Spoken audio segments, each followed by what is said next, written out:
Nos experts aujourd'hui, Josée Roy, qui est technicienne principale en travaux publics, Ingrid Bergeron, ingénieure civile, et Stéphane Paradis, ingénieur en géotechnique. Je pose toujours cette question-là en début de webinaire parce que je trouve que c'est intéressant et les réponses se ressemblent, mais sont toujours un brin différentes les unes des autres. Peut-être en commençant par Josée. Tiens, si Josée, tu es à l'aise de débuter le brancher sur mon avenir, mais pourquoi personnellement c'était important pour toi de participer aujourd'hui puis de parler aux jeunes qui nous écoutent en ce moment avec Jeunes Explos?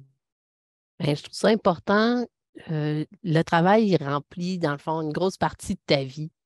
Fait qu'il faut vraiment que tu trouves la place qui va te passionner parce que tu as trop d'heures dans ta journée qui sont accordées, pas juste le temps que tu vas travailler, mais même quand tu vas te préparer, même quand tu vas déjeuner le matin, tu vas quand même penser à ton travail. Fait qu'il faut que ça soit de quoi qui te plaise, puis il faut que tu sois passionné de ce que tu fais. C'est une excellente raison. La passion aussi. Puis justement, on passe tellement de jours au travail.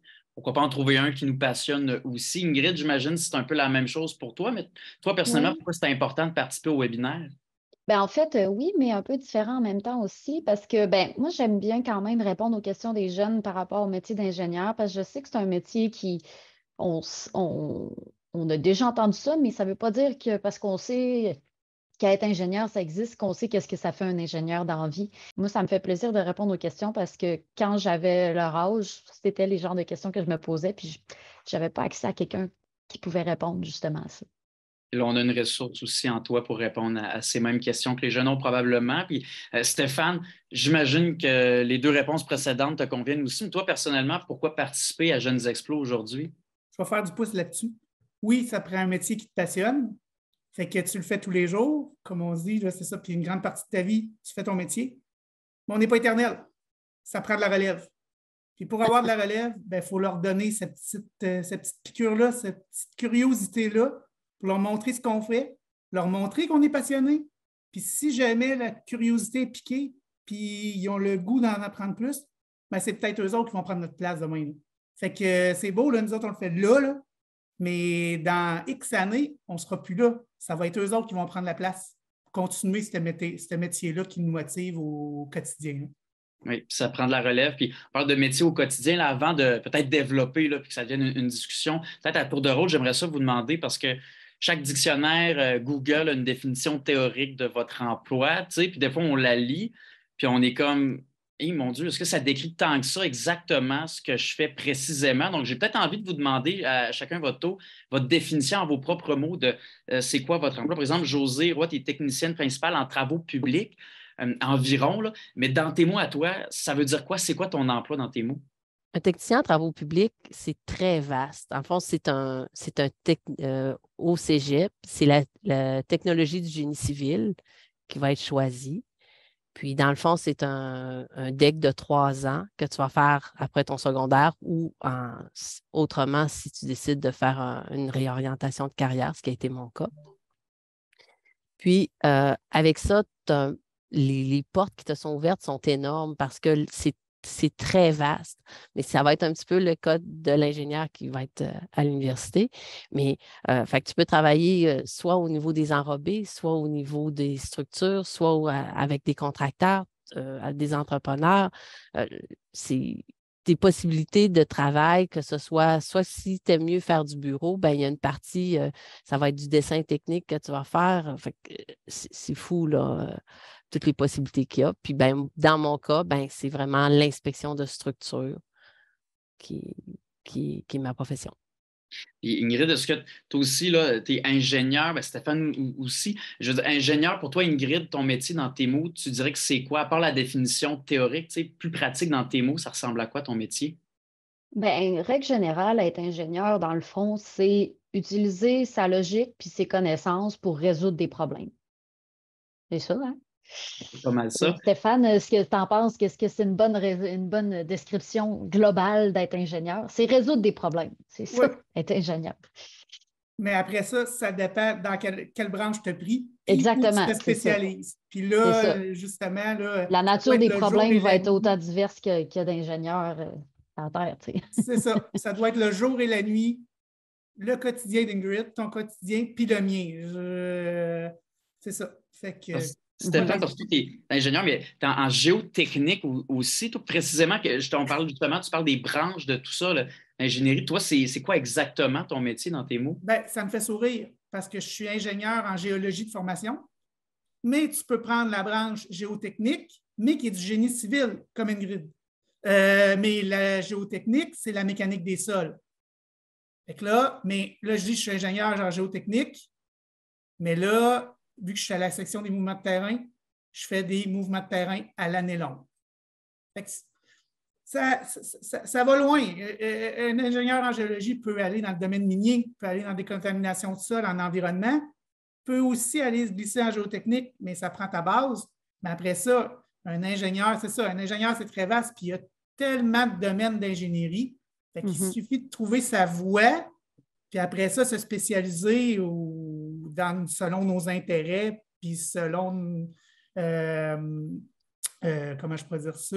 Tes aptitudes. Nos aptitudes, exactement. Aussi. Voilà. Tu as mentionné mouvement de terrain. Je ne sais pas si je te cite bien, mouvement de terrain. C'est quoi exactement ça, du mouvement de terrain? Grosso modo, c'est des glissements de terrain. Mouvement de terrain, pourquoi mouvement? Parce que tous les mouvements de sol, tu vas avoir des cavités qui vont se créer. C'est un trou. Ce n'est pas un glissement de terrain proprement dit, mais c'est un mouvement de sol.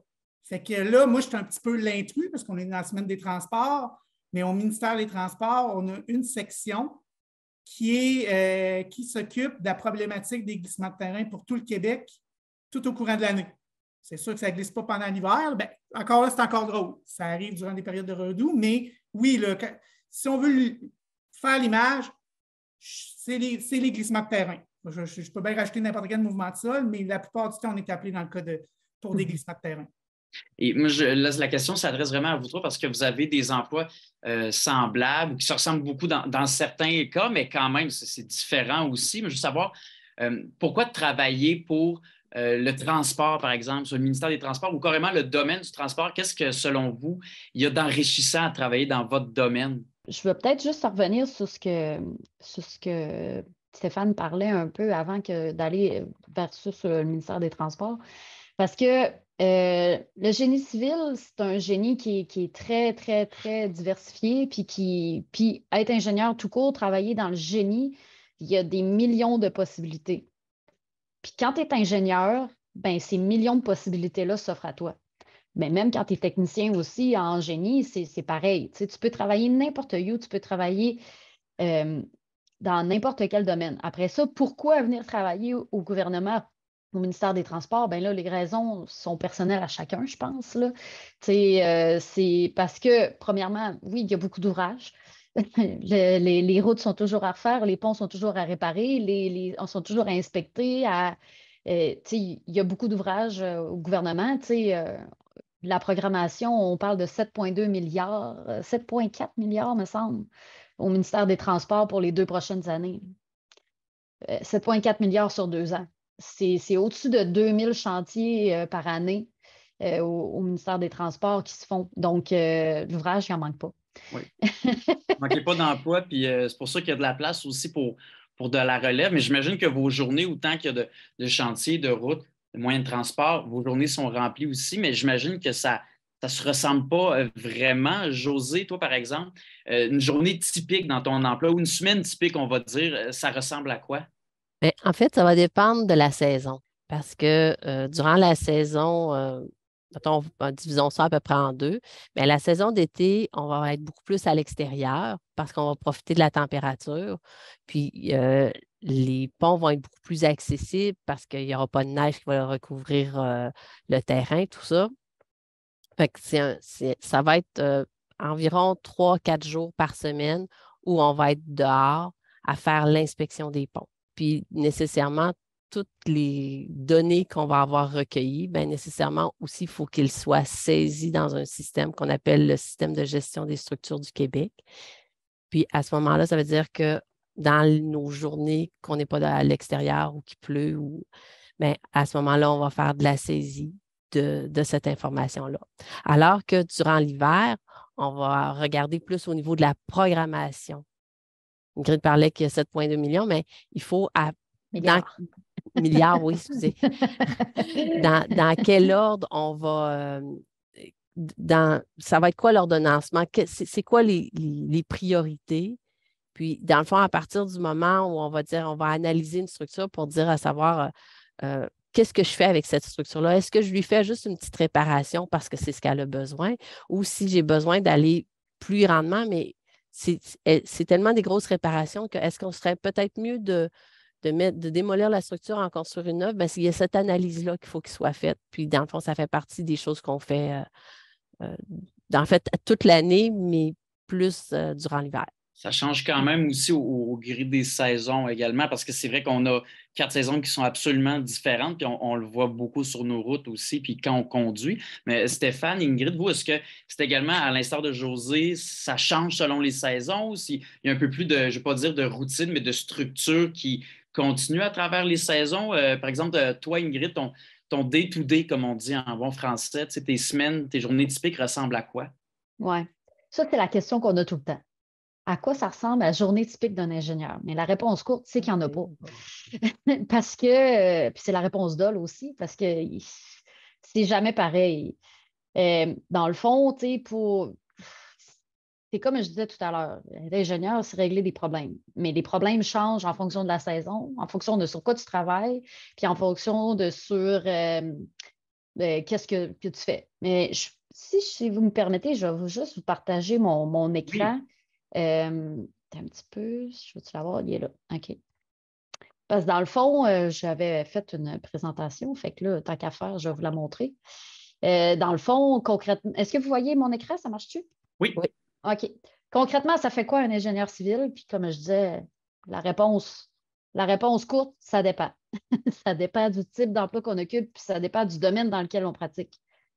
En fait, on peut occuper des emplois en conception, on peut occuper des emplois en gestion de projet, on peut occuper des emplois en surveillance de chantier. Puis en fonction de ces emplois-là, ben, les tâches sont complètement différentes d'un emploi à l'autre. Puis là, ça, c'est les typiques que j'ai mis là en ce moment, mais ça reste qu'il y a bien d'autres emplois parce qu'on peut travailler dans plein de places. Moi, personnellement, ce que je fais, c'est un peu un mélange des trois.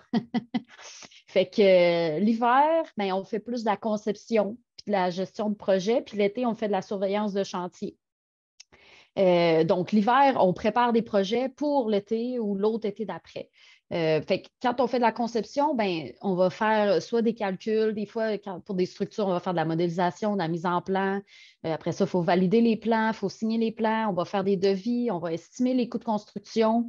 Ça va être principalement du travail de bureau, mais c'est sûr que quand on fait de la conception, il y a aussi des sorties occasionnelles pour aller soit valider des hypothèses ou quand c'est lors de la construction, ben, on va aller valider que ce qu'on a mis sur nos plans, c'est ça qui se fait. Puis c'est souvent du travail en équipe parce qu'on règle les problèmes en équipe, on trouve des solutions en équipe. Mais il y a aussi une partie seule où est-ce qu'on est avec notre ordinateur à calculer, à écrire des devis puis à faire de l'estimation. Après ça, on peut travailler en gestion de projet. Mais au ministère des Transports, il y a beaucoup d'ingénieurs qui font de la gestion de projet, soit gérer des contrats, gérer des échéanciers de projets, gérer les personnels affectés aux ressources, gérer les coûts, les changements, les communications, les risques, la santé et sécurité des travailleurs. Ça va être principalement du travail de bureau, mais il va y avoir beaucoup d'interactions sociales, puis ça va être autant du travail en équipe que seul pour gérer tout ça. Puis après ça, ben, on peut travailler aussi en surveillance de chantier. Moi, c'est ce que je fais plus l'été. Fait que quand on est en surveillance de chantier, ben, on va faire un suivi de la qualité des travaux, suivi de l'avancement des travaux. On va documenter les travaux justement en prenant des photos, en prenant des notes pour, si un jour il y a un problème avec un entrepreneur, d'avoir le plus d'informations possible sur ce qui s'est passé réellement au chantier. Ben là, quand on est ingénieur pour un chantier, ben la gestion des changements, c'est principalement beaucoup ce qu'on fait. On arrive au chantier, mais ce n'est pas exactement comme ce qu'on avait prévu. Fait que là, il faut peut-être refaire des calculs, refaire des choses pour s'assurer que tout ce qui est là va être correct. On va avoir beaucoup de communication à gérer avec l'entrepreneur, tous les intervenants, les paiements. Ça va être aussi du travail de bureau, mais ça va être aussi du travail à l'extérieur avec beaucoup d'interactions sociales, puis des travails en équipe et seul. Fait que, bref, il n'y a pas de journée typique, comme vous pouvez le constater, que dans le fond, c'est ça, être ingénieur, c'est tout différent. Fait que, Ça change beaucoup, puis il y a quand même, je vois plusieurs volets. Conception, de la créativité, il y a de la Oui, grosse culture, de vraiment. la gestion de projet. Donc, à mon avis, puis dis-moi si j'ai tort, Ingrid, j'ai l'impression qu'il y a quelque chose de très d'organisé, pas de réconfortant en fait, mais de structuré. Oui. Donc, on n'est pas complètement déstabilisé, mais en même temps, on se creuse les méninges aussi, on conçoit certaines choses, des plans, on fait de la création. Donc, dirais-tu que ça marie un peu les deux mondes ensemble? Oui, vraiment, parce que dans le fond, pour être ingénieur, ça prend une certaine dose de créativité, puis ça prend une certaine dose de logique aussi, parce qu'on va trouver des solutions créatives à des problèmes qui ont une certaine logique par rapport à ce qu'on a eu comme connaissance à l'université. À l'université, on apprend la théorie, comment les choses fonctionnent, comment que tu peux calculer telle affaire, telle affaire. Mais quand tu arrives devant le fait accompli d'un problème X, ben, il faut que tu utilises ta logique puis tes connaissances pour trouver une solution créative à ces problèmes-là qui se présentent devant toi parce que ce ne sera pas ce que tu as vu à l'université. Jamais. Ça change quand même beaucoup. Écoute, Stéphane, je te poserais peut-être en fait la même question, mais il y en a de Sylvie dans le chat, la boîte de conversation. Elle demande, entre autres, Stéphane, est-ce que tu travailles pour la prévention des glissements de terrain?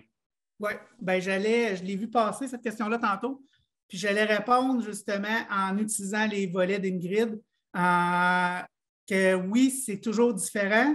Par contre, chez nous, en mouvement de terrain, c'est sûr que les saisons jouent un gros rôle.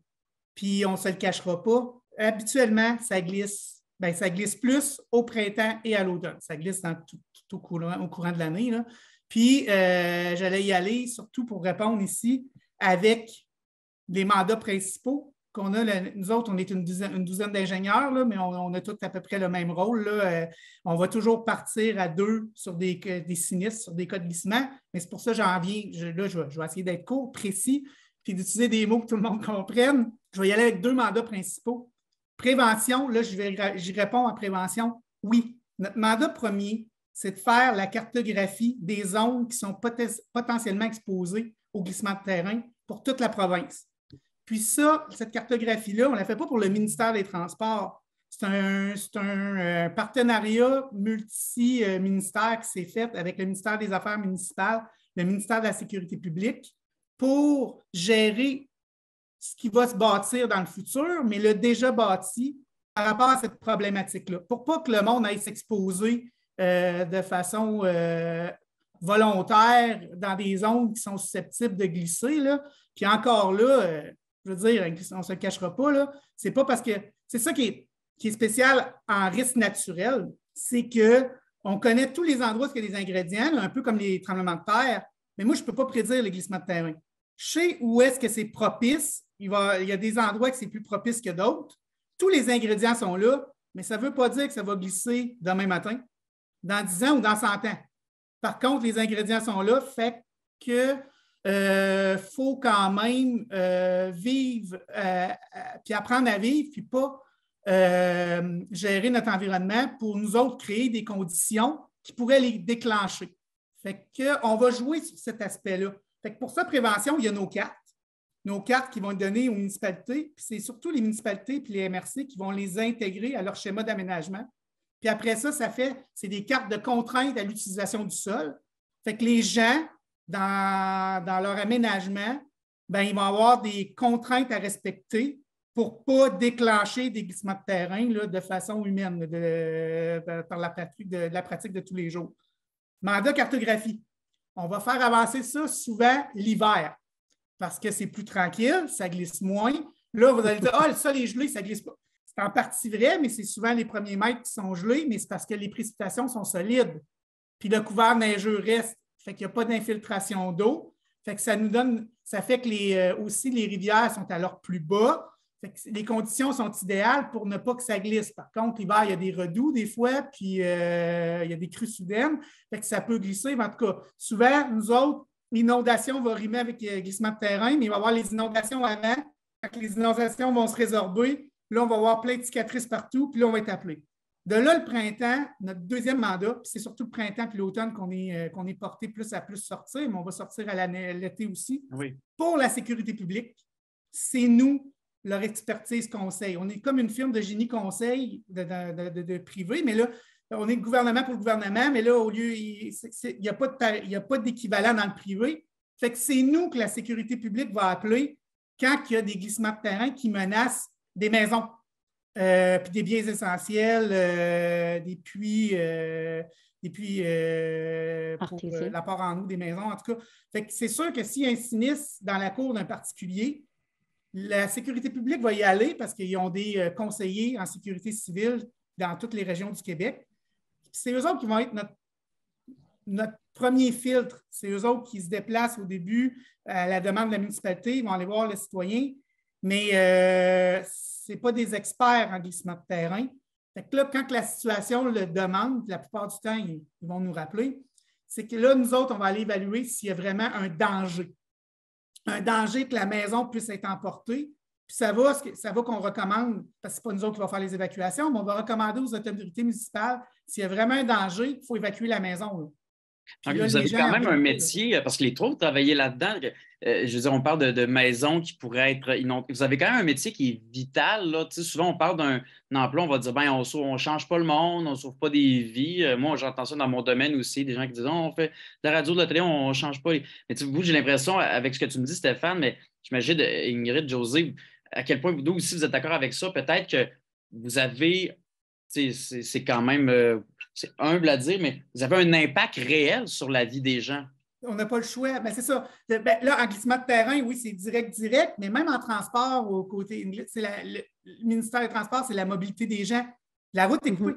Ça va, mais là, j'ai dit pour la sécurité publique, tantôt, j'ai dit on le faisait pour des particuliers, mais on le fait aussi pour nos routes en transport. Quand il y a un glissement de terrain qui emporte la moitié d'une voie de la 233 à Saint-Antoine-sur-Richelieu, il ne faut pas que je me trompe, la 233 est d'un bord, puis de l'autre côté, de l'autre bord de la Richelieu, c'est la 133. Mais en tout cas, on va y aller. On n'a pas le choix. Puis c'est OK, on ferme la voie. Souvent en DT, ils n'aiment pas ça, se faire dire qu'il faut fermer la route, là, puis c'est la seule. Ben oui, faites un chemin de détour, vous n'avez pas le choix, il y a un glissement de terrain. Puis là, il faut faire des forages, il faut l'étudier, puis après, il faut le réhabiliter, il faut réparer. Puis ça, c'est encore dans notre cours, parce que du point A, la conception jusqu'à la réalisation des travaux puis la surveillance. Mais oui, on a un impact dans le quotidien des gens quand le problème est là. Quand il y a un problème. Quand il n'y a pas de problème, ben on n'est pas là. Ils ne s'en rendent pas compte, mais on est là pareil. Mais c'est ça. Vous avez un emploi qui je te laisse poursuivre. Qui est important aussi. Alors, Sylvie dit, mais réponse très claire. Merci, Stéphane. On avait une question assez intéressante qui, évidemment, s'adresse à Ingrid et Josée. On parle de plus en plus de parité dans les milieux de travail et une question en tant que femme, comment se faire respecter quand on fait la surveillance d'un projet, par exemple. Alors peut-être que pour l'adapter à vous deux, je dirais, dans votre domaine, on va dire, est-ce qu'il y a de plus en plus de femmes, est-ce qu'il y a une majorité d'hommes? Et s'il y en a, c'est quoi les défis d'être une femme en surveillance de projet, à gestion de projet ou dans le domaine des transports, point? Dans mon domaine, dans le fond, dans l'équipe, on est quand même beaucoup moins de filles que de garçons. Mais il ne faut pas.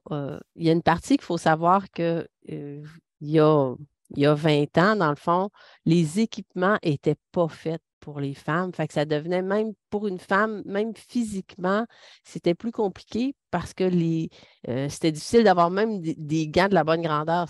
C'était compliqué. Alors que là, maintenant, au moins aujourd'hui, de plus en plus, c'est adapté au niveau physique.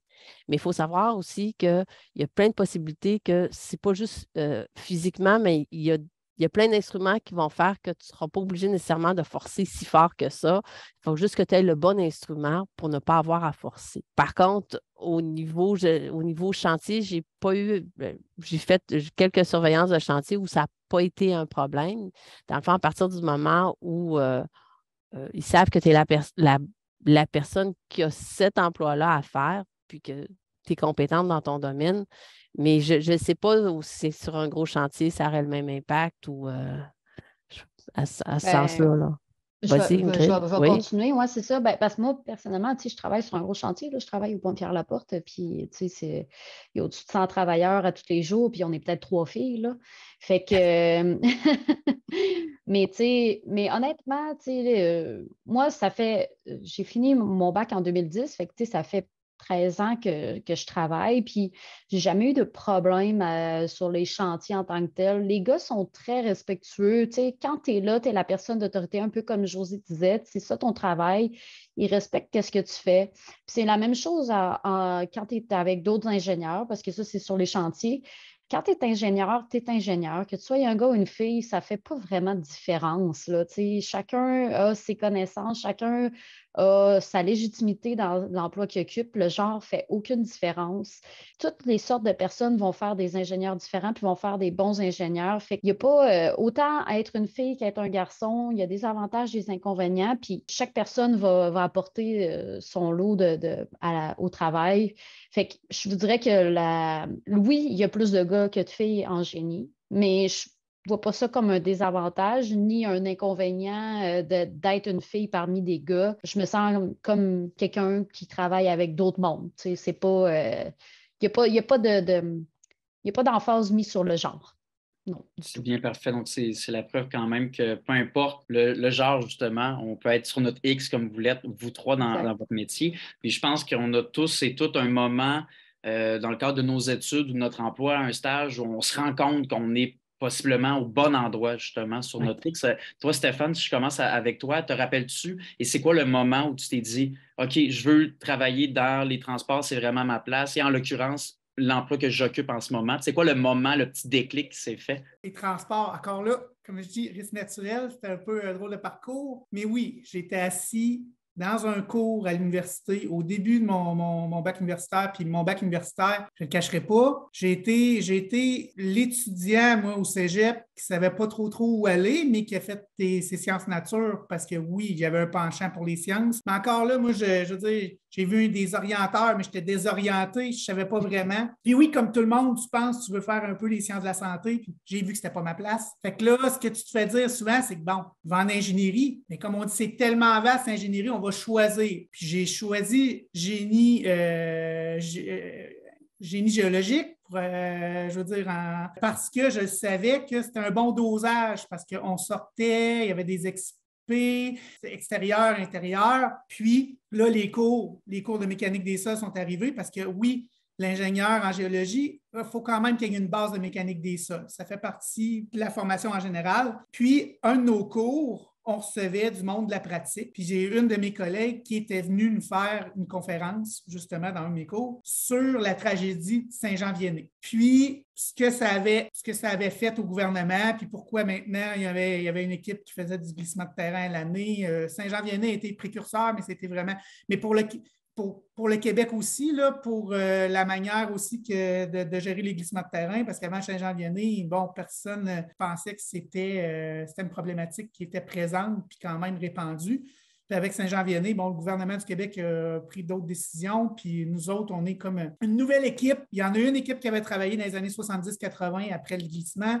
Puis, bon an, mal an, là, on ne se le cachera pas, là, on est au gouvernement, fait qu'on est un peu conséquent des décisions politiques qui se font au-dessus de nos têtes. Puis, oui, il y a eu une grosse cartographie des glissements de terrain qui s'est faite dans les années 80. Puis, c'était même pas au ministère des Transports, c'était au ministère des Richesses naturelles à l'époque. Puis, un coup que le Québec a été cartographié, puis il n'y a pas eu vraiment de glissement majeur qui a causé des mortalités, bien, le besoin n'était plus là, puis la section a été dissoute.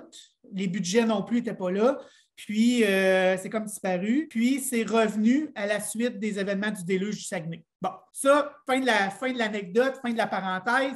Tout ça pour dire que oui, là, c'était enclin. Puis là, je reviens à mon sujet principal. C'est quoi qui m'a donné le déclic? Ben oui, ma collègue est venue. C'est en début de mon bac universitaire, bac de 4 ans. Puis elle vient faire sa conférence sur Saint-Jean-Vianney. J'ai dit, ben c'est ça que je veux faire. Mais je le savais, là. Ça, je le savais parce qu'elle avait dit. Là, l'opportunité est un petit peu plus mince parce que c'est une équipe de 12 ingénieurs. On est pas mal toujours resté comme ça. Certains sont partis à la retraite. Puis là, ben, il faut que tu fasses ton petit chemin pour aller là. Fait que j'ai tout fait pour rester en risque naturel, en glissement de terrain. Mais après ça, j'ai appliqué sur un stage d'été avec eux. Puis finalement, ça a fait la job. Puis je suis encore là. Ça a fonctionné. Puis vous êtes là, tu es là, Stéphane. Puis alors, très, très passionné aussi, très heureux de tout ça, comme Ingrid, comme Josée également. J'aimerais savoir, les trois, peut-être en commençant par Ingrid cette fois, les qualités que vous conseillez aux jeunes qui veulent travailler, que ce soit comme ingénieur, technicien, technicienne ou carrément dans le domaine des transports, du transport. C'est quoi, toi, les qualités, Ingrid, que tu conseilles de développer, pas nécessairement d'avoir déjà acquises, mais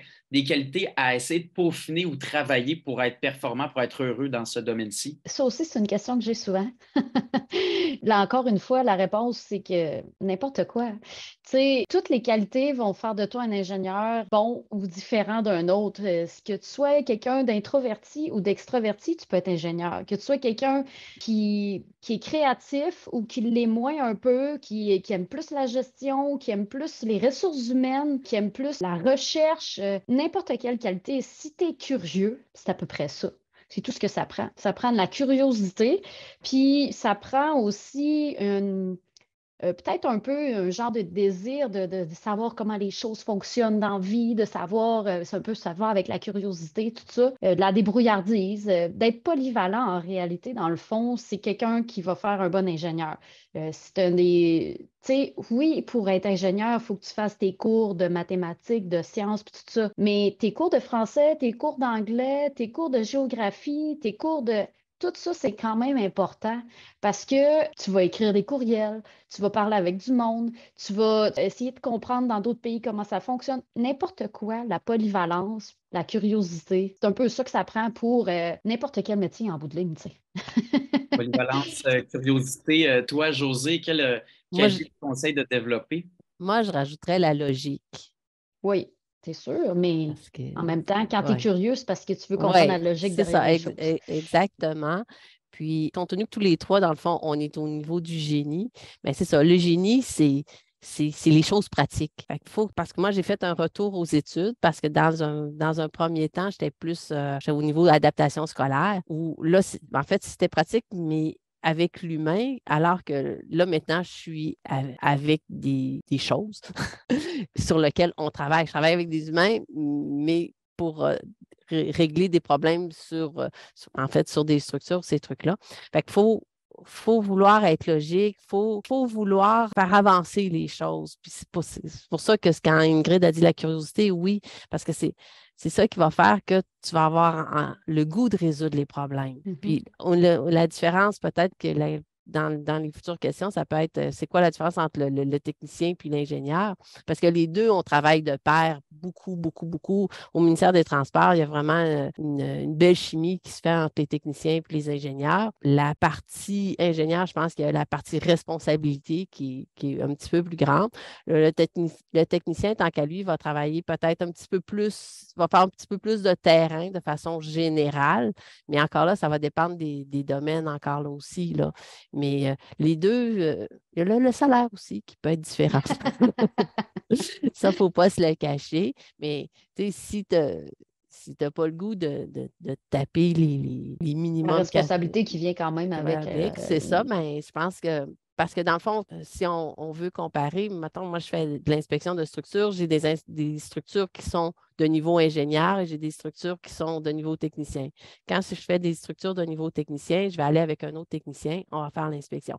Par contre, si on trouve un problème, une problématique, parce qu'on a quand même les yeux grands ouverts, là, je pense qu'une des qualités aussi, il faut être un bon observateur. À ce moment-là, si on trouve un problème, bien, justement, là, on va référer à l'ingénieur pour dire nous avons constaté ça, voici qu'est-ce qu'on a mesuré, tout ça, et c'est là que la décision va peut-être être prise davantage par l'ingénieur. Et alors, il y a quand même des qualités qui reviennent. On parlait de logique, curiosité aussi quand même. On a mis l'accent là-dessus, motivation évidemment. J'imagine de faire les premiers pas aussi. Puis, en ce sens, ce serait quoi, peut-être en commençant par toi, Stéphane, les conseils que tu donnerais aux jeunes qui nous regardent, qui nous écoutent présentement, qui veulent peut-être devenir ingénieurs ou juste qui sont curieux du métier, des transports, de ce domaine-ci? Ce serait quoi tes conseils pour ces jeunes-là? C'est sûr que c'est la base. C'est sûr qu'il faut aimer les sciences. Pas le choix. Il faut que tu aimes les sciences. Ça reste de la logique, ça reste du pratique, mais ça touche les sciences, ça touche le concret, puis les mathématiques aussi. Fait qu'on pousse là-dessus, on pousse là-dessus, faut avoir sa base. Puis après ça, ben là, c'est ça, je veux dire, comme on disait, la curiosité est toujours là. Il faut toujours avoir la soif de connaissance, puis toujours vouloir en apprendre davantage. On fonce, on va là-dedans, c'est comme ça qu'ils vont se rendre au même point qu'on s'est rendu. Parce que comme je disais tantôt, moi, j'étais désorienté. Mais j'ai foncé vers ça. Puis après ça, l'ingénierie à l'université. Bon, là, je parle pour être ingénieur. Le technicien aussi, là, ça reste le domaine technique, ça reste du génie, mais plus la formation de cégep. Là. Ça prend ces affinités-là. On tient le coup. Mais je veux dire, il y a des matières qu'on réussit mieux, des matières qu'on réussit moins bien. Là. Je veux dire, j'ai été étudiant moi aussi, là, fait que j'avais des affinités dans d'autres choses, puis moins bien. Mais quand que tu tiens le coup, tu vas au bout de ta formation, puis tu restes dans ce domaine technique-là, puis tu aimes ta logique, puis tu fonces, tu as de l'audace, tu fonces, tu vas y arriver. Y arriver, absolument. C'est un très, très bon conseil. Peut-être, Josée, toi, tes conseils pour les jeunes qui nous regardent, qui nous écoutent présentement à brancher sur mon avenir, ce serait quoi? Ça serait de choisir quelque chose que tu crois que tu as des affinités en partant, là. Tu sais, dans mon métier, on n'a pas besoin, mettons, d'empathie. Fait que si tu n'as pas besoin d'empathie, ben va vers quelque chose que. Mais tu sais, va-t'en pas infirmière si tu n'as pas d'empathie, ça ne va pas bien aller, là. Fait que c'est un peu ça. Il faut que tu fasses quelque chose que tu aimes parce qu'on passe trop de temps. C'est la même chose, là. Moi, j'ai fait une réorientation de carrière, je le sais, là, parce que là, j'avais le goût que 2 plus 2, ça donne 4. Fait qu'il fallait que je trouve de quoi qui était concret, qui était pratique. C'est là que j'ai découvert le génie civil, ça a été formidable, là. Tu te sens sur ton X, puis on le voit bien, on le ressent bien. Toi, Ingrid, tes conseils pour les jeunes qui nous regardent présentement avec Jeunes Explos, c'est quoi? C'est pas grave de se tromper non plus, hein. Mm-hmm. Tu sais, aller à l'école, puis choisir une chose, puis changer d'idée, c'est pas grave. Mais ce qui arrive avec le génie, c'est que c'est un domaine qui a tellement de possibilités. C'est s'ouvrir des milliers de portes. Une fois que tu es ingénieur, après ça, tu peux faire n'importe quoi. Tu peux travailler dans n'importe quel domaine, tu peux travailler dans n'importe quel genre d'entreprise, tu peux faire n'importe quel genre de job. Moi, personnellement, ça fait 13 ans que je travaille, j'ai changé de job 5 fois. Là. Ben, c'est pas grave. Parce que j'ai fait ça pendant 3 ans. Je faisais de la conception de bâtiments. J'aimais ça, tout ça. Mais après ça, à un moment donné, il y a des avantages, des inconvénients. Puis, ben là, j'avais le goût de changer. Je suis arrivée au gouvernement. J'ai fait d'autres choses. J'ai fait de la conception de ponts. Après ça, j'ai fait de la gestion de projet. Là, je fais de la surveillance de chantier.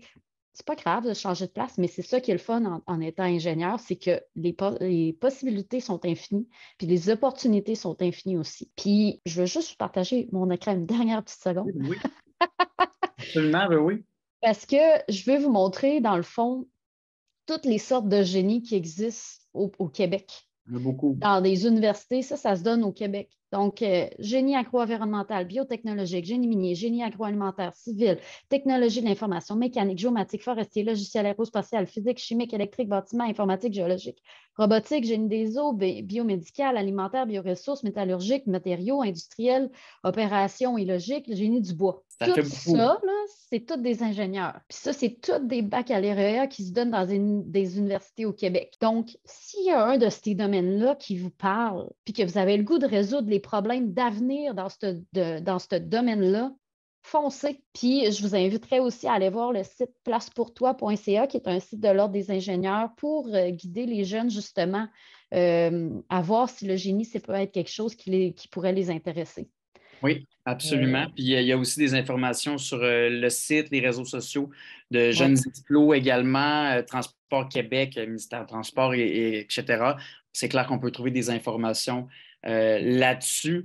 Peut-être en terminant, je laisserai peut-être la parole à un de vous trois, une courte phrase ou peut-être un petit mot de la fin, bref, quelque chose à ajouter, peut-être qu'on n'a pas couvert rapidement. Si tu aimes travailler dehors, le génie civil est vraiment la branche à prendre. Tu sais, des fois, à un moment donné, tu te dis, ben moi, je voudrais faire plus une job de bureau, mais parce qu'il y a des ingénieurs puis des techniciens qui font juste la job de bureau, mais si tu veux travailler dehors, c'est sûr que c'est la branche à prendre. Mais il y a d'autres génies comme génie du bois. Oui. D'ailleurs, il y a Sylvie qui est allée voir placepourtoi.ca, dit vraiment génial comme site. Julie Rousseau dit merci pour ce beau partage, très intéressant. Je suis assez d'accord aussi, c'était très intéressant. Puis je vous remercie également d'avoir été là, vous trois, Stéphane, Josée, Ingrid, dans le cadre de la semaine des transports. Donc, je vous remercie tous les trois, puis je vous souhaite, en mon nom et en celui de Jeunes Explos, une très, très bonne journée.